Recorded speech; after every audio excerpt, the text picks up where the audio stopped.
hello लोगोफोर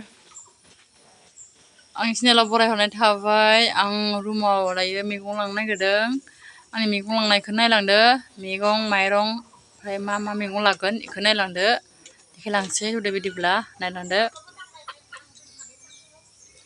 आं लांगोन गय ओमफ्राय फान्थाव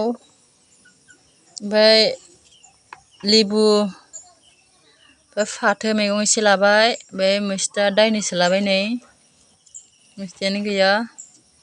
बे मैस्था बांगाल लाबाय ओमफ्राय माइरं लाबाय नै एसे रुमाव जानो थाखाय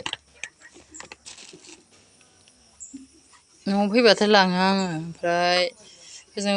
दाम गोसा जायोना बेखायनो बिनिफ्राय लांबाय न'आव फैबाथाय लांबाय थायो आं दे बिदिब्ला दोनथ'नोसै बे मैगं खिनिखौ लांजोबनोसै आङो दा थांसै आरो रुमाव आङो बाय बाय दोनसै बिदिबा दे